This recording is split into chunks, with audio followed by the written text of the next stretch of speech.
control of their online identity.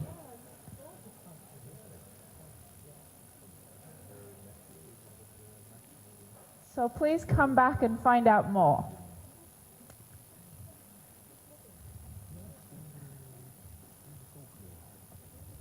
And unlike at most conferences, I'm going to ask you to come back with your smartphones ready, because of course I have a question for you.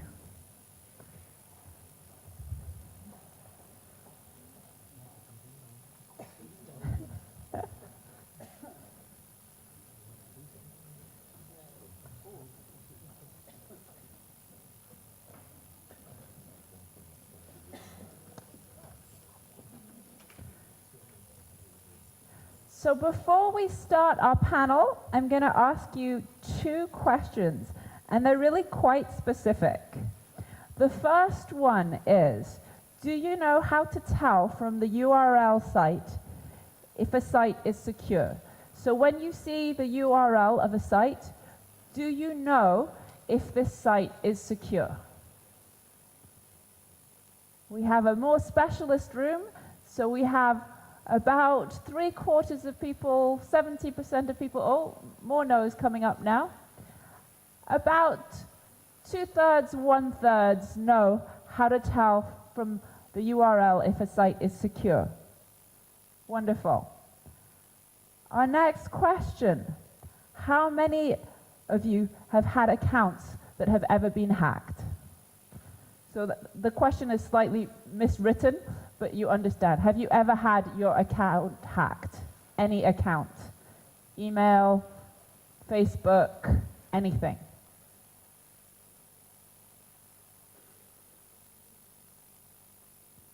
I'm amazed so many of you have not had your accounts hacked. That's amazing. I clearly need to do better work on my passwords. Okay, wonderful. So you know something about security, and many of us have had something hacked. Wonderful. So we're going to move on to a panel who are really a very exciting panel. We have, they're looking at me like, please don't say that we're exciting, but they are wonderfully exciting and diverse. We have someone from the Commission, we have a representative from Belgium and from Ireland, and we also have a consumer organization representative. And basically, they're going to have an opportunity to say a little something about themselves, and they've been briefed, including one personal fact. And then we're going to have a conversation. And we would like you to be part of the conversation. So technology allows us to do that through Slido. So please be generous with your questions, so that we can have a great conversation up here and you can participate in that too. So our panel members are going to share microphones, and we're going to start with Luisa, who is from representing a consumer organization in Italy. So very briefly, Luisa. Okay, I'm Secretary General of Altro Consumo, which is the most let's say, big Italian consumer organization with 359,000 consumer members of our organization, and I'm also member of BIO, which is the umbrella consumer organization, the voice of European consumers in Brussels. So. And your personal fact? My personal facts. I usually go on holiday to disconnect from technology at my parents' home in a countryside where there is no signal. So no signal. Wonderful. Yeah, no Wi-Fi. I'm disconnected by default. Disconnected by default. Excellent. Elizabeth. Good morning. I'm Liz Waters. I'm CEO of a big community education organisation in Ireland. And I developed our virtual community college, which is to bring basic, further and higher education to disadvantaged communities all across Ireland, working with local community partners. I'm passionate about education, I'm passionate about technology, and I have absolutely loved everything I've heard to date. Personal fact, grandmother to two wonderful grandchildren, And 3 months ago, I wrecked my hand playing with them in the car, Aw. so I'm still suffering, but still enjoying them. Thank you very much. Andy, you Okay, thank you. Hi, I'm Andy. I'm the coordinator of MediaWays, which is the Flemish Knowledge Centre for Digital and Media Literacy. We try to, we're funded by the Flemish Minister of Media to stimulate digital and media literacy in the whole of society in Flanders, which is quite a broad assignment. I think about my personal facts, I'm really big fan of the Cookie Monster from Sesame Street. And I gave my youngest child nightmares trying to get him to be a fan as well. Aw. Votes for the Cookie Monster. I had some other people out there in favor of the Cookie Monster. So last and definitely not least on our panel is Bernadette from the Commission. Thank you very much, and hello everyone. I am Bernadette Petri, and I'm actually working in the Cabinet of Commissioner Navracic. This is one of our last months. However, God knows when the new commission is going to take office finally. The official lie to take, I have to repeat that it is the 1st of December, but God knows. So while I'm covering horizontal education subject in the cabinet, I'm responsible for Erasmus program, Discover EU program, and I am also the one who is responsible for synergies between institutions and policy fields. So it is really amazing and challenging. And the personal fact that a couple of months ago I did a digital detox weekend, and it was just hilarious. I had psychological symptoms, but it was combined with yoga classes, so I survived, and I'm here now. Thank you. Thank you very, very much. Wonderful. So, where shall we begin? We have this wonderful panel. I like to begin. I'm going to begin actually on the way here. I watched The Great Hack, and I'm going to begin with a quote from The Great Hack, and kind of asking you if you can comment on it. And the guy from Cambridge Analytica, who was the CEO, said, "This is not about one company. This technology is going unabated and will continue to go on. But Cambridge Analytica's gone." He said, "In some sense, I feel like because of the way that this technology is moving so fast, and because people don't really understand it, and because there's lots of concerns about it, there was always going to be a Cambridge Analytica. It just sucks for me that it was Cambridge Analytica." So, would anyone like to comment on that?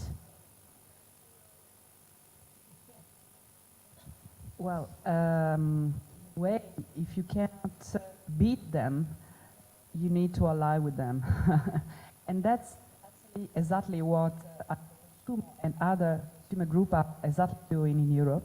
So we have organized and launched, after this breach of data protection, a class action in Italy, gathering together more than 100,000 consumers already opted in to have redress for the exploitation of their data. And from the other side, we also organized a campaign, actually was an educational campaign, an awareness-raising campaign together with Google in Italy in 2017, because realized, looking at Eurobarometer data, that being Italy, the 25th country in being active online, just 60% of the population being roughly online, but not being really aware of safety issues, just like the one you mentioned. The URL should have the S. There should be the locker, the U, to recognize the fact that that site is secure, because we wanted people to actually benefit for the advantages of having internet. So it's a great opportunity for children, for adults, but we need simple rules, maybe tips, and as said, we need to fill this gap, which is so huge in some countries, because we are not native, parents are not native, and therefore we need to cooperate more in order to fill this breach. And I will explain you maybe later on also the methods that we are actually trying to use. That would be great. Thank you. Anybody else? Yes, I'll just say that I think in the context of an ever-growing digital divide, in a country like Ireland, where everybody uses a smartphone, people are so open to actually just not understanding the concept of digital safety, digital footprint, and so they are most vulnerable and open to exploitation without even being aware at any level that they are being exploited. And I think it's really a key issue that we look at the development of digital skills. In Ireland, 48% of the people have no basic digital skills, and I was very interested when you presented your report this morning, and 70% of the people who responded said they had intermediate digital skills. I wonder what the outcome would have been like if it had been vulnerable people who had no digital skills. Thank you very, very much. Thank you. I'm guessing the microphone isn't doing its job wonderfully. Bernadette, you wanted to say something. Thank you. People clearly very vulnerable and need protecting. Yeah. Bernadette. I would just quickly relate what has been said, because obviously from the Commission perspective and from any policy-making perspective, from any legislator perspective, the real issue is here that we actually spent a whole decade on promoting everything what is digital. So we created an extremely positive atmosphere around digital. We are just continuously promoting digital education. And at the same time, step by step, very carefully, we have to also introduce the problems, the dark side. And it is obviously a very ambiguous job, because being a policymaker, you have to balance. You shouldn't discourage people using internet. And this is exactly when, in my opinion, education comes in. Because as you have also mentioned, this is actually a chain of family members, students, educators, teachers, and everybody should be part of it. From the side of the Commission, under the new distribution of portfolios, I hope that you can expect something else. If you take a look at the policy priorities of the von der Leyen Commission, you can see that there is a whole digital portfolio, and the education portfolio is the part of it. I think that this is really exactly the way how we should tackle this. Wonderful. Thank you very much. So we've created digital, we've promoted digital, and now it has wonderful benefits, and we have to deal with the consequences and protect people. Did you want to say something, Andy? You don't have to. Well, no, I do. I just don't want to take too much of your time.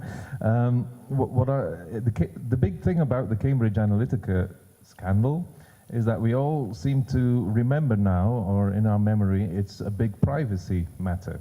But and of course it was a big breach of data and a big, lot of systems connected there. The problem there is that we really have no idea what Cambridge Analytica did with it. We have no idea how they use the data and how they try to influence people.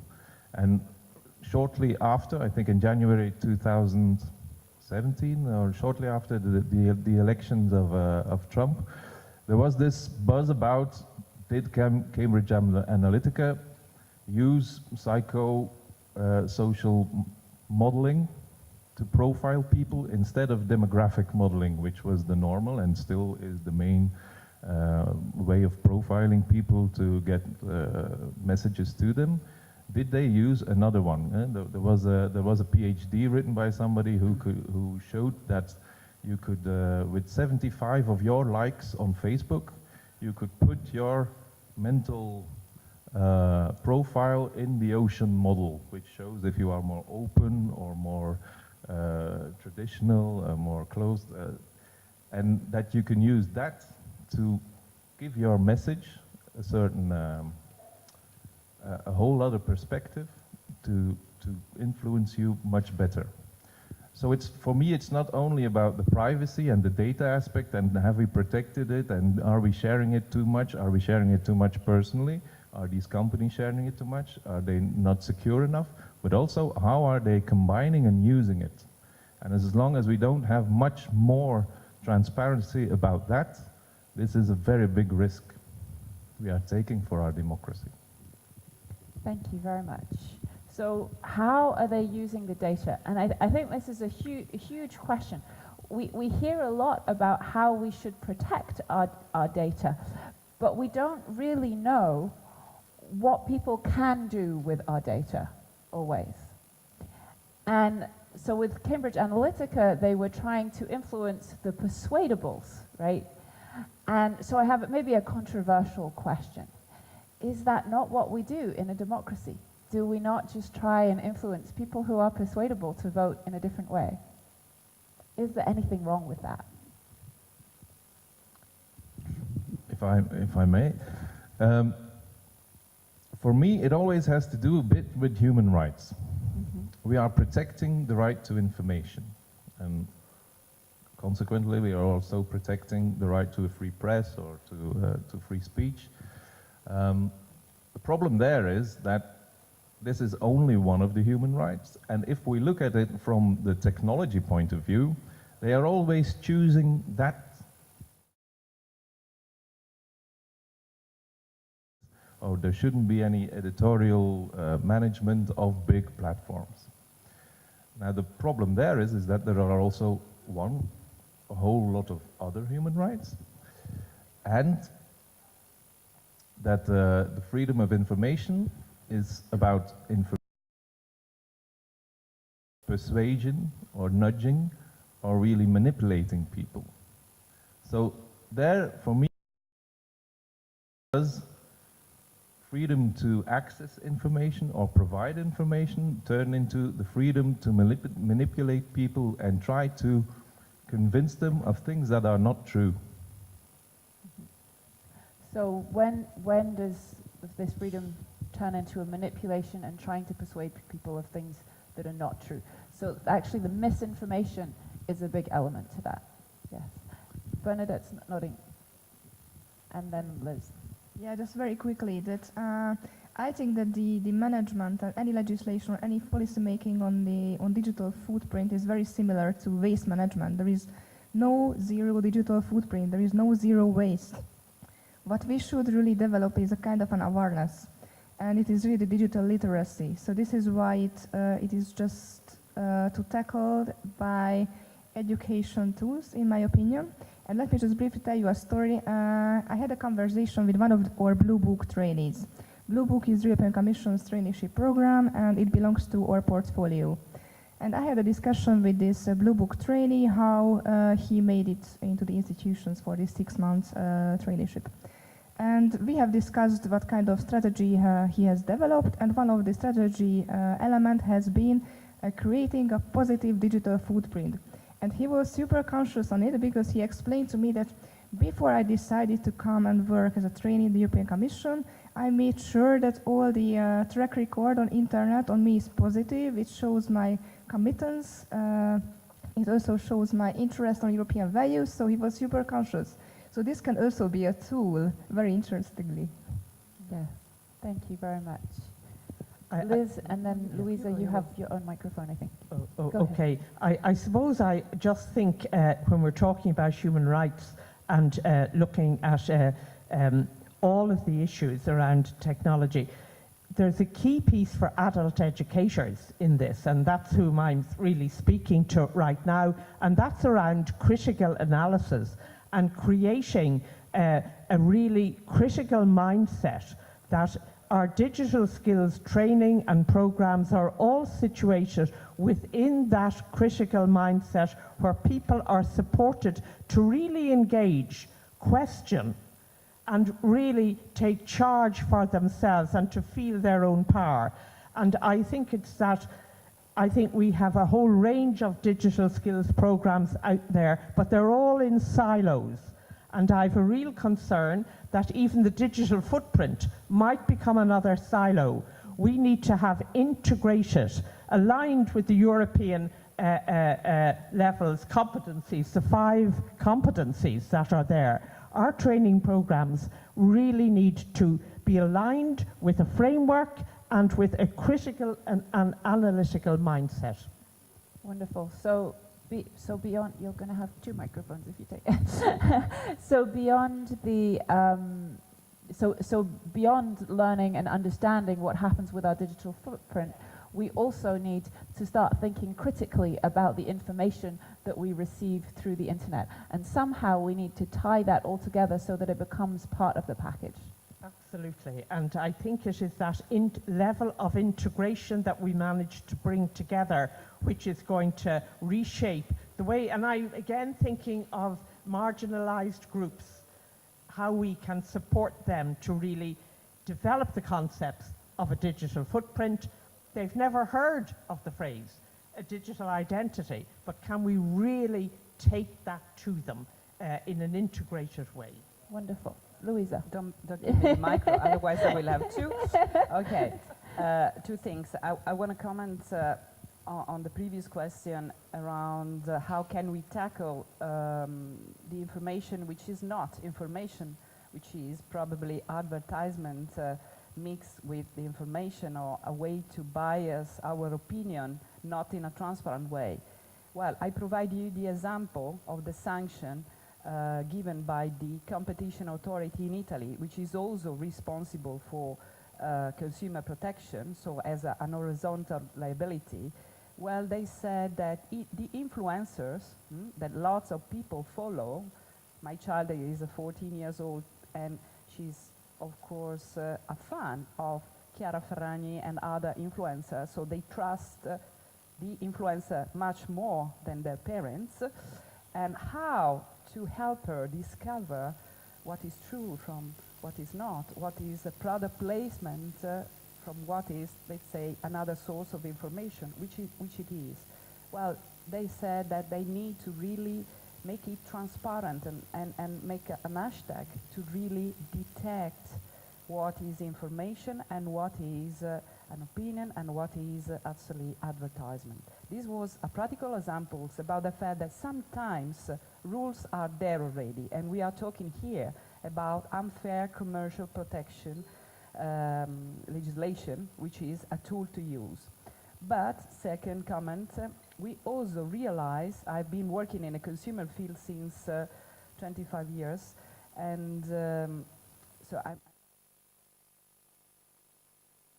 professional life, and I was quite upset when, again, looking at European Eurobarometer figures, we discovered that people were not at all aware, or at least not enough, of their rights as consumers, as citizens. And that's why European Commission is running these days and pushing, let's say, a consumer awareness campaign that is visible, I think, also here in Brussels, but for sure in 10 European countries. And to this regard, I think we should rethink, reimagine, you told before, the process and be innovative also. In which sense? Well, use different tools. For example, we introduce, even in Altro Consumo, what we call learning snacks. To tackle adults, we organize short sessions during breakfast, during lunchtime with the employees to tell them how to switch off the phone, how to really switch off the phone, I mean, how to really, do the settings, the privacy settings of your phone. Because again, it's just learning another language, okay?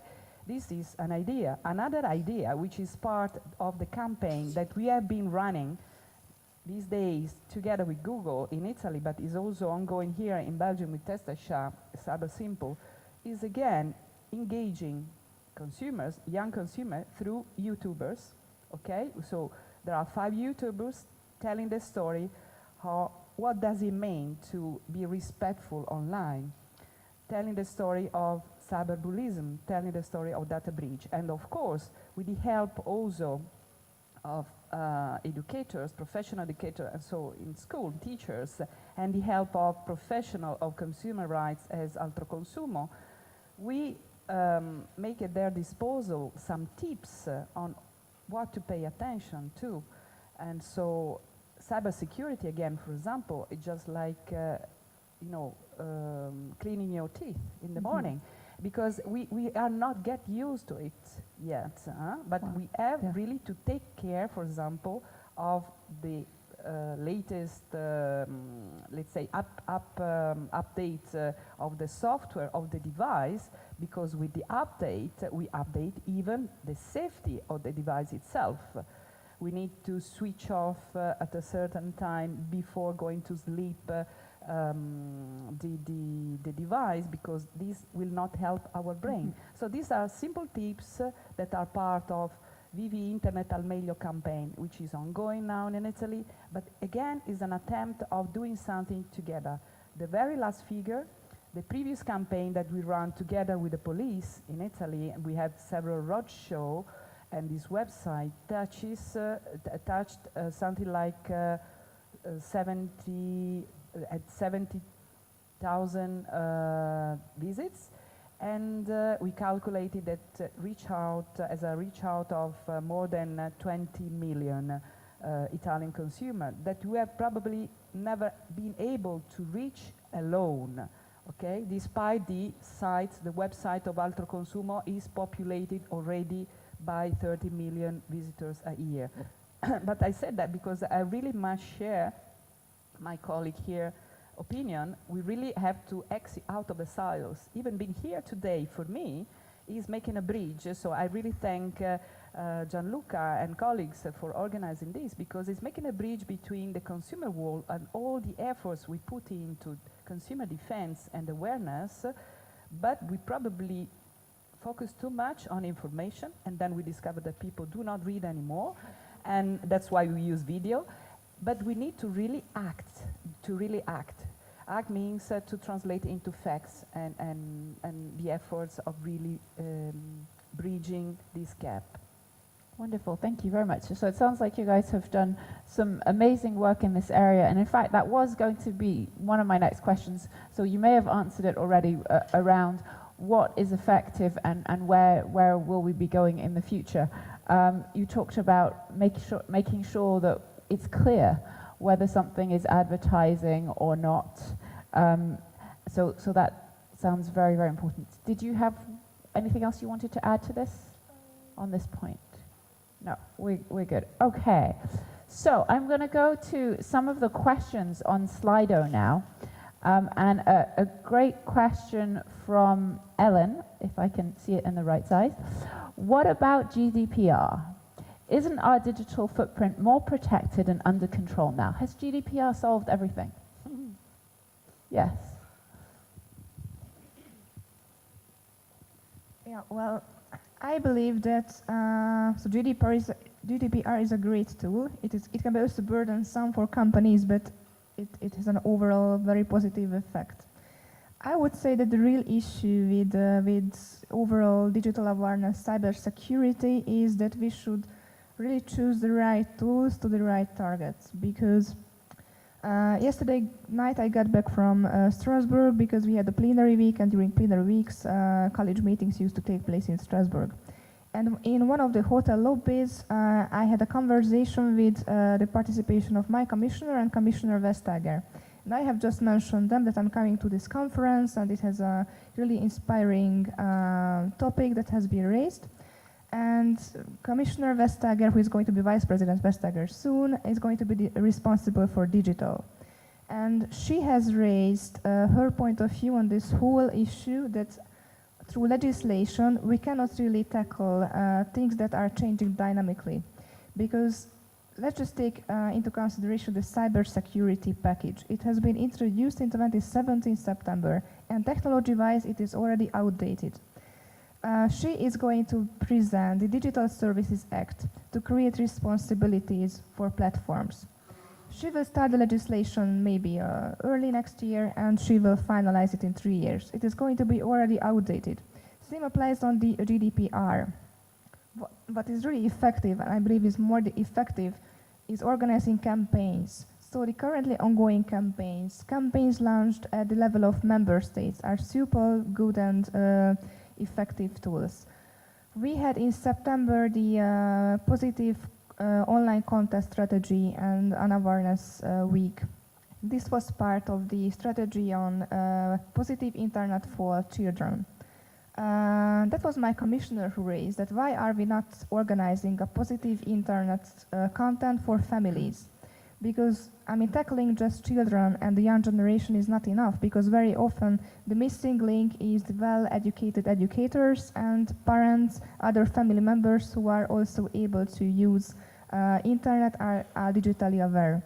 So this is just to present that very often those soft tools which are belonging to the policy-making in field of education, where there is no European Union competence, can be much more effective to tackle things. Wonderful. So everything's so fast moving, it's hard to create legislation that can keep up with it. So that makes campaigns very important. But presumably we still need some level of legislation, but the right tools in the right places. Great, yeah, thank you. Anybody else want to comment on that question? GDPR? GDPR, yes. Has GDPR solved everything? No? Yes, I forgot I had the micro. Well, for sure, it's not solved anything, but, well, what I noticed that people, although they do not read maybe the new terms and conditions about privacy policy that have been implemented after May 2018, for sure they realize that, well, something has changed. And of course, we as consumer organizations are working a lot about the awareness of the consent, which is not just one silver bullet anymore, okay? So you need the consent each time. And what is the challenge, the real challenge behind that should really serve the single market is data portability. Because if it's true that we are in a single market, okay, economy, the new, let's say, coin is, as we have seen before, our data, meaning that we have to be well aware of the data that we give away when we download the app, because we are paying, maybe, if the app is for free, with the data themselves. And if I do decide to do like that, tomorrow, I also want to be able, and thanks to the GDPR, I am ready not only to cancel this data, not only to rectify the data, but also to bring this data and bring them away to another company or another app better serving my interest.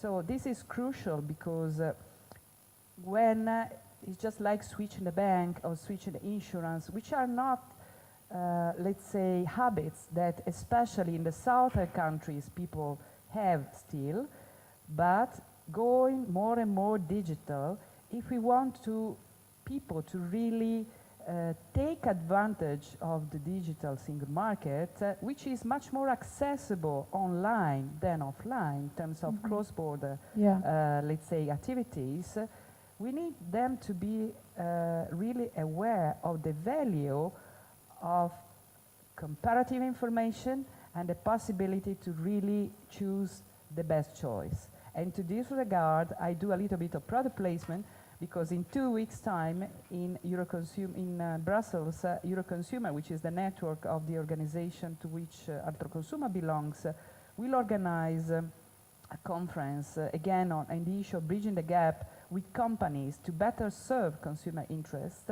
And we will issue an award to the best tech company better serve the interest of consumer, not only in terms of quality of the product, but also in terms of real being respectful of all consumer rights, meaning that if I buy something online, for example, they respect my withdrawal period and they refund me on the right time and things like that, which is part of the digital, let's say, identity and behavior online. This is, let's say, the real life online that we're going to have in the future. But we want to empower consumers to really take advantage of it.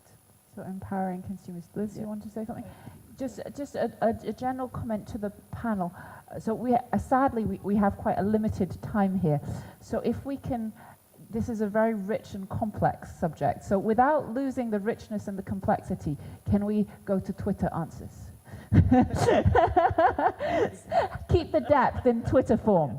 Yes, Liz. Just in terms of GDPR, it proved quite a challenging process for us in community education to ensure we were absolutely GDPR compliant, which we are, and which I do think really does protect learners and their rights. But one of the things we've brought on board is ensuring that our learners know how we are being GDPR compliant and why and how they are protected, because we think ensuring their knowledge of their protection gives them a bit more power and understanding of the value of GDPR.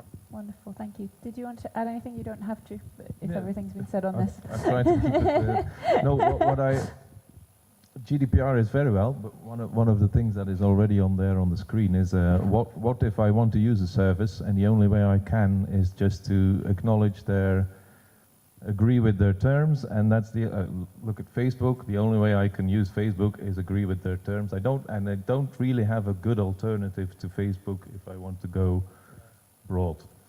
So the GDPR doesn't fix that in any way, and it still doesn't fix what companies are allowed to do with your data. It just means that they have to ask you if you agree, and if you don't agree, just move off. Yeah. So it fixes a bit of the question, but it doesn't fix more. Another thing is, of course, yes, technology is moving very, very, very fast, and it's difficult to legislate it. It's difficult to educate it. It's difficult to do campaigns on it in time.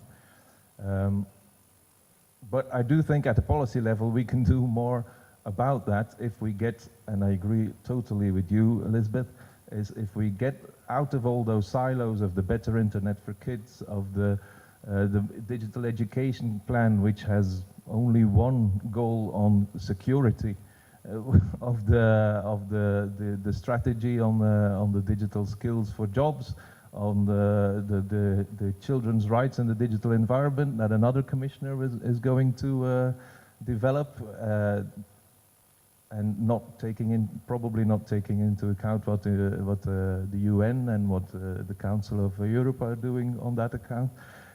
We're doing all kinds of things in silos, and then the one thing that we fund very good is innovation. There you get big budgets, and if you do a project, it's totally paid. What we fund very badly is the Better Internet for Kids. It's 50% from European, the media literacy call, 60% for funding. The Erasmus Plus doesn't cover your costs for half if you live in Belgium. So all these kinds of things, and I think the coalition for the skills and the jobs, I don't think there's a lot of funding there either. So if we actually want to do something and we want to put more responsibility on the user, as we are doing, and not regulate it as much as we should be doing, then we have to fund it all like we're funding innovation itself. Thank you. So I definitely want to get to what works and where are we going. We have a question that you've slightly answered, and a couple of questions and comments that I just want to read out. So I'm going to read them all out, and you can maybe make very, very brief comments on them. So do we really have control? So this is Elif, who says, do we really have control on terms and conditions of a platform? When we reject or disagree, we can't have the benefits of that platform. So you've spoken a little bit to that. Stephen says, advertisements that are disguised to look like information are deceitful and rob people of the ability to make informed consent. And Stephen also says, people should be given help to understand enough of the implications of their online choices so that they are able to give genuine informed consent. Ticking a box isn't enough. And there was one other question up there that has disappeared, but was an interesting question also around how do I know that someone is not using my identity online. So, very, very brief answer to any of that you would like to respond to.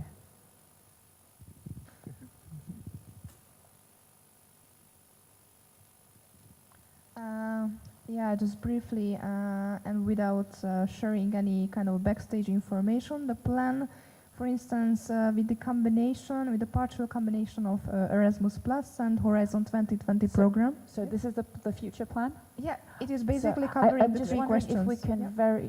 Oh, okay. Covering the questions, wonderful. So what the Commission intends to do in the future, and really just briefly, is combining Erasmus Plus and Horizon 2020 and addressing some of these issues in field of organizing projects which are about awareness raising. Because so far this combination between education and innovation never took place. The two projects belonging to one commissioner will maybe facilitate addressing this in the future. Wonderful, thank you. Anybody else would like to comment on any of those?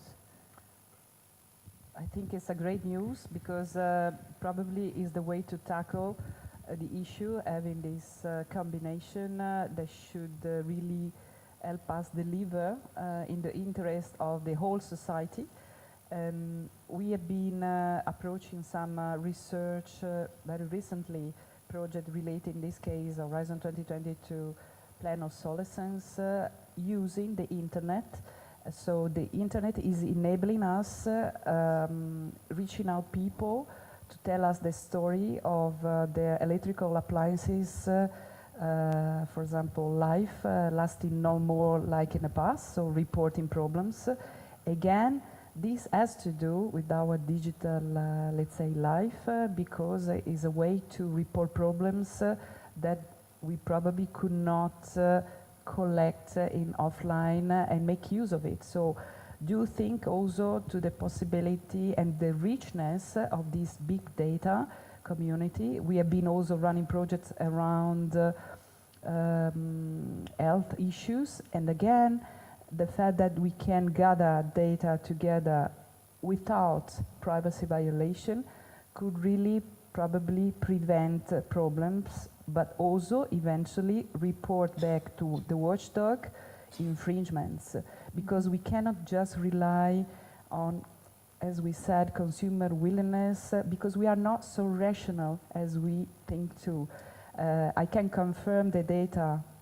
Sorry, it's more than a tweet, it's several tweets. The data coming out from the survey done by Gianluca and the organization DeLearn, because even in 2017 we made this survey in Italy, actually asking more than 1,000 people whether or not they did read the terms and conditions of let's say, the app or the websites, and they say 90-100% no, we don't. So GDPR is a milestone, but we need to really help people make out the most out of it and really translate it into something useful. Wonderful, thank you. Liz or Andy, any other comments on this? Liz? No. Okay, wonderful. So let's look at what works, and where are we planning on going? So maybe the three of you could say something from your experience about what works, and Bernadette can say something about the future from the perspective of the Commission. Maybe if I could start. Sure. What works for us is, first of all, we were started by our minister, and there's a very fine initiative from the media regulator in Ireland now too. We were started by our minister to coordinate the field of media literacy, and for us it's digital inclusion, it's online risks, it's information literacy, and it's creating with digital and all kinds of media all in one packet. We were funded to coordinate the field of all kinds of organizations in different sectors, of all kinds of researchers in different research groups in Flanders, to get all these powers together and start effective education and awareness raising. So I think that's one of the key elements, that you have to go out of the silos, and that you really need somebody, an organization to coordinate and bring everybody together and form networks and cooperation. And to also bring experience and knowledge and research into that, so you actually know what you're doing. second thing is that we've been going around Europe and looking at all kinds of good examples. We have very good examples in the Netherlands of great actions that our counterpart there is doing. So we're working together with the public broadcaster. Next week, in 2 weeks, we'll be launching for the third time our contest for 10 to 12-year-olds for a week in education in schools. And again, more than 11,000 children will be joining in for one whole week, very intensely. We can see that in the platform figures. Very intensely, to be educated at the right time where they are switching to mobile phones about all kinds of things about media literacy. I think what we have to avoid is getting back into those silos and thinking about digital literacy purely as something that has to do with digital skills and technical skills, or just giving some tips on how should you be doing your privacy settings if you don't know, if you don't have the critical and the creative skills that come with it. Research from LSE clearly shows that all kinds of digital literacy plans for disadvantaged people, where they only focus on the technical side of it, doesn't work. It makes them only more disadvantaged. Okay. You need the critical and the creative skills with it. Those are the only things that work. And that's why I'm very disappointed if I look at all the mission statements for the European commissioners-elect, that there is no mention of media literacy in it anywhere. Only digital literacy, I think in 2, and it has to do with the digital education plan. But in all the other things, it seems a very technical, digital content that they are putting in this digital program. So I really hope that they will have a broader scope than that. Thank you. Liz. I want to talk about getting out of silos, getting out of silos, getting out of silos in different ways. We were utterly aware of the digital divide and its impact on the people we work with. But we knew we were under-resourced. We're an NGO and we didn't have the funding. But luckily, we were able to harness the power, commitment, energy and engagement of 2 global corporations, Accenture and Microsoft. And Accenture have worked with An Cúsán to create what we believe is a national solution. Keep going. A national solution to a national problem of the digital divide.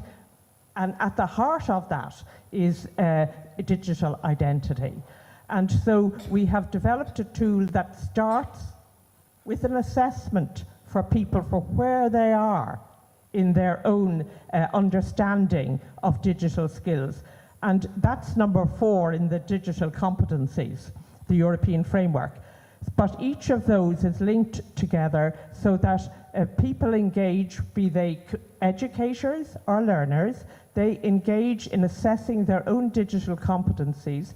Then they are guided online to a whole lot of open source resources like the Good Foundation, where they can really find the tools they need to support them. We believe this is a national solution. We're going to deliver it on a platform that we've developed with them. It will be in a blended learning context. And Microsoft then come on board. That's basic skills. Then intermediate and advanced, Microsoft will come on board in the development of those skills. So we are working with a corporation, which takes us out of one silo, but we're also really now working with SOLAS, which is the national further education, educational, what do I want to say? They're in charge of further education, and they are looking at how they can support us. So if I look at that question there, shouldn't we educate the politicians on digital footprints? It's absolutely key that they have to hear the voice, but I suggest the most important voice is the voice from the ground up, and we need to work in collaboration with the educational sector, with politicians, with corporations, and those on the ground. It's the only way forward. Thank you very much, Liz. Louisa, and then Bernadette. My main message is to really cooperate within a framework that could be the one of a campaign or of a project, a research or Erasmus project, whatever you want, because these do not only make you join forces, but share knowledge. And we are in Digitizer, which is co-working. And my main experience here is really, let's say, to share the fact that thanks to projects, you can really achieve or not a goal, but for sure, what you bring home is the fact that you are enriched of the knowledge exchange that you have with the partners that you have within the campaign or within the project. And of course, the project framework help you to really grow. And I think this is the challenge. Thank you very much. So we're hearing a lot about humanness and connection and sharing. What is the plan for the future at the moment? So thank you very much for your comments, which are really crucial. And actually the good news is that the documents you have seen so far are really just preliminary ones that has been created by President-elect von der Leyen. So we can still influence you. Yeah, you can still influence, you can still hope. So first of all, hope never dies. Yes. So first of all, regarding media literacy and digital literacy overall, we have also realized that this being a real issue. And actually we decided when we did our stock-taking exercise on the summing up the last 5 years to suggest Commissioner Gabriel that media literacy should be part of the quality education indicators. So it should belong to the quality education services and conditions that are created. Plus, we have also introduced a new expression which is about digital inclusion, because we really see some society groups being more vulnerable than the others. So digital inclusion should be also part of the education priorities. When we are working on the establishment of a European education area, which has a target to be reached by 2025, we decided to add to the indicators that any program that is related to education, such as Erasmus, should have also new target groups, such as seniors. So the idea would be that by the duplicated plus probably triplicated Erasmus fund, we can finance certain projects which are dedicated for seniors' integration to digital and improve their skills as well. And very briefly to this question that has been raised and I found very interesting on health data. So according to the plans Vice President Vestager is having on the Digital Services Act is one of these anonymity issues. So basically currently health data cannot be anonymized, but the idea would be somehow to prohibit insurance companies using this data and really creating guarantees that it cannot be abused, it cannot be used extensively. So these are the new directions. Basically, obviously it is going to take time, and it is also the question when the new commission can take office. Okay, thank you very, very much. Wow. So we've heard a lot. I feel like we could sit here. I could happily, I don't know how you're doing, I could happily sit here for another 2 hours and grill this panel with more questions. There's a question, so I think we really have maybe time for a very last brief comment. So I'm going to throw a couple of things out and then let you decide if you want to answer them or not, or if you just want to make your own very brief last comment. There are a couple of questions out there. Jean-Claude says, after I've agreed on the TOC, can the app admin still track my activities even if I deleted the app? So that's a more of a technical question. Is there a chance to control your data now that Google has gained quantum superiority? And that kind of is linked to, should we have rights over our data? Should we own our data? I had a thought on the Eurostar, which I would like to share with this room. And I used to be a lawyer. And when you learn contract law in the UK, one of the things you learn in terms of consumers' rights is you learn that if the parties have very different bargaining power, if something is not reasonable or not expected, it should be, I think the judge said, it should be written in capitals in red letters. So I'm wondering if we can use this piece of English legislation before the 31st of October and maybe suggest that before I click I agree, I should be able to assume something that's set out in legislation that my data is going to be used in a reasonable and safe way. And anything beyond that, anything beyond that should be spelt out in big red letters for me to see and for me to understand. So I'm going to leave you with all of that and very, very brief moment to reply each. If I may, well, there are unfair terms legislation fixed at European level that even UK should still benefit.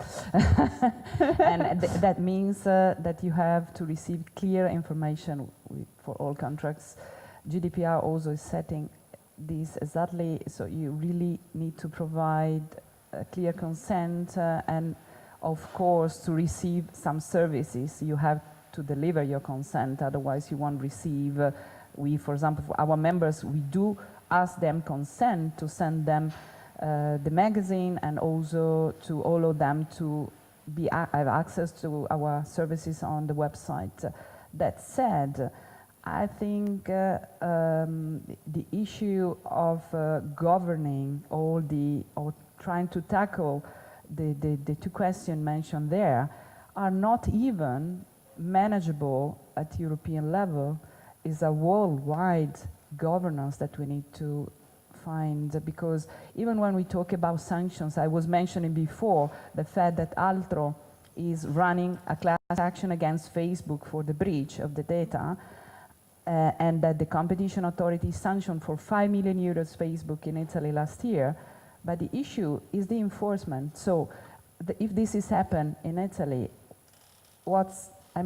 how this can be replicated elsewhere, where there is no maybe, I don't want to say competent authority, but for sure maybe the same power or the same standing of the Italian authority in this case. So the issue is really, and Vestager, Commissioner Vestager actually in the previous, let's say, commissioner tackled the issue of abuse of dominant position of the giant, sanctioning them for, in the case of Google search, for example, the issue of providing only some selected information, but could not be enough. And even once you have sanctioned them, people are gonna go ahead using it as main research, and they know very well. So for sure, there is no silver bullet, in my opinion. And again, I stress the word as a tag, cooperation, even among institutions and at world level. So we organize, at least till now, several transatlantic dialogue to discuss this issue with other consumer organizations in the US, with the regulator, with federal trade commissions, in order, again, not only to raise awareness, but also to cooperate much more with the watchdog, with the regulator, in order to enforce the rules and to really stop the infringement, also to make respectful competition ecosystem, or digital ecosystem. Thank you. Liz? I'm just thinking how little it would appear on the surface, how little power we have at this point in time. But actually, if you think about people power, and how the question, I think, for us is how can we utilize people power to bring about the type of change you're talking about? And that's raising critical awareness, that's education, but that's also starting a powerful people movement, which in this day and age starts faster than we can ever imagine. And I think somewhere in there is an answer to looking for and demanding the type of change that people have clearly indicated that they would like. People power. Great. Andy? It's, really great. I think it's true. We're missing a sense of civil society in this aspect, and it's also because we're more and more we're making education a service and not a movement. And I would love it if, especially adult education in Flanders, it's the closest thing still, and I think youth movements as well, but it's the closest thing still to being a movement in an educational sense.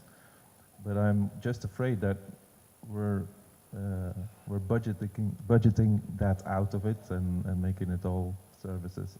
So I think we have to avoid that. We have to go back to, we have to find in this field a better civil society movement.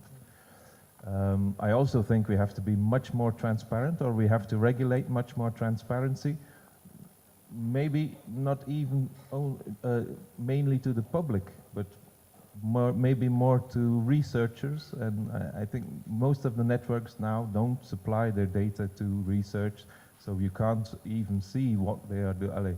There can't be an anonymized, or there's no control whatsoever about what they're doing at the moment. So I think we need to do something about that as well. Great. I'm sticking with education as a movement and people power. Yeah, I love the idea, Benedict. actually. I also used to be lawyer by profession. It was super frustrating me when I have joined the commission, the cabinet, and then I was told, so this is a field where you don't have competence. So you can't do anything where you would be able to apply legal consequences. So that can be really frustrating. Still, I have learned that there are certain tools, so I think that we are quite good at them. I would like to encourage you and guide you to two directions. The first would be that let your voice be heard. There are going to be super big impact assessments and public consultations launched by Vestager, apparently on digital.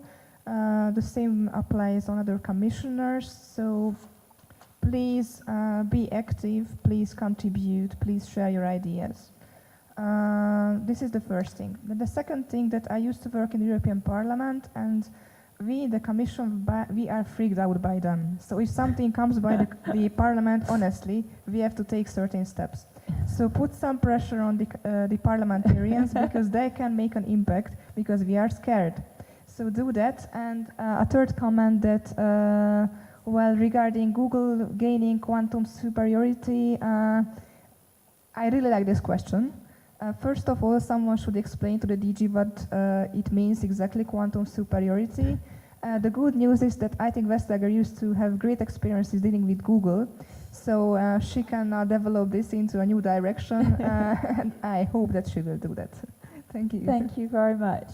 So I would like you to join me in thanking, in the traditional way, this fantastic panel for their phenomenal answers under pressure, and also this phenomenal audience for your wonderful questions. So thank you all very, very, very much.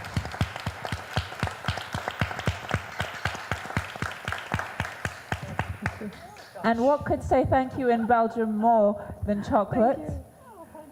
Thank you. Lovely, thanks. Oh, so we have a little change to our program. So Pauline is going to talk you through lunch, and our exhibitors are apparently now going to come up for just a couple of minutes and tell us a tiny bit about what they're going to be exhibiting. So let's give another round of applause to this wonderful panel. I'm a little nervous about letting them go off stage because this is a very difficult stage to get on and off. But please can the exhibitors come forwards right now? That would be great. So in the meantime, I hope that you were fed with a lot of food for thought this morning, but that you're still hungry, because just after this short presentation, we'll have some food in the back. And I would ask the three last rows to leave it free out of any belongings, because we're going to expand the lunch area to set up a few other stands. So please, in the three last rows, please, well, you can go up in front, but then we'll have the workshop anyway. But when you pick up your lunch, also take your belongings and put it in somewhere else. Perfect. So thank you. So let's hear in Twitter form from each one of our exhibitors. Right, we go alphabetical order. Good morning. I'm Lorenzo. I'm from IHF. We are an NGO here based here in Brussels. We're here today. First of all, thank you very much for DLearn. This is a beautiful event. It's really bringing together practitioners. We have consumers associations. You can. Everything. I agree that it's a wonderful event. I need to, yeah. You need your tweet. pitch. I'm here to present our project. It's called Access, and it's bringing together all the pieces of the puzzle that were mentioned today here. It is about digital inclusion. It is about education for adults, but as a movement, because we have grassroots associations. We have an NGO from rural Slovakia, is the Centers for Mothers. We have NGOs from rural Ireland, and it's called Access, but it's devoted to low-skilled adult women in rural areas. The project starts at very high level, from OECD, adult education assessment, and the digital economic and social index of the Commission. Just to make reference to an example of one of our NGOs. I don't think we have time for an example, all right. but I think we get Access, brings together lots. Go and talk to Lorenzo over lunch. Yes, Andre. I'm Andre. I'm coming from Solidar Foundation. We are advocating, campaigning, representing NGOs at European level. And I have two projects from our members, one from France, from CEMEA. It's a training initiative that they have on finding alternatives to Android apps and to Google. And the second one is a project coordinated by our member from Italy, Archie. The name of the project is React, and it aims to find remedies to online hate speech and cyberbullying. And they developed a wonderful toolkit, so if you just come and talk to me about it, I can give you more Wonderful, details. thank you. So training and response to online bullying. Andre, yes. Okay, thank you. My name is Moya Ahmedounia. I'm a co-founder of Educo company. It's located in Netherlands. And we're providing a software package for e-learning system to universities, companies, and most of the people that they would like to share and transfer their knowledge in the online way. The idea started around TU Delft. It was a European project for sharing and transferring knowledge from Europe to Asia, and that's why we have started this idea and this software platform. If you have any questions, I will be happy to answer your questions. I will be standing there, and thank you. Thank you for this Wonderful. opportunity. Just say thanks to Stiller. Thank you very much. That's the longest thank you you're allowed. Keep going. Hi, thank you. Twitter mode own, promise. My name is Alexandra. I work for the European Association for the Education of Adults. We're very happy to have our former board member Liz on the panel. And if you find me at the stand, I will tell you more about what we're doing for digital skills of adult educators and also how we can support adult education providers to face digitalization. Fantastic. Thank you very much. My name is Tina.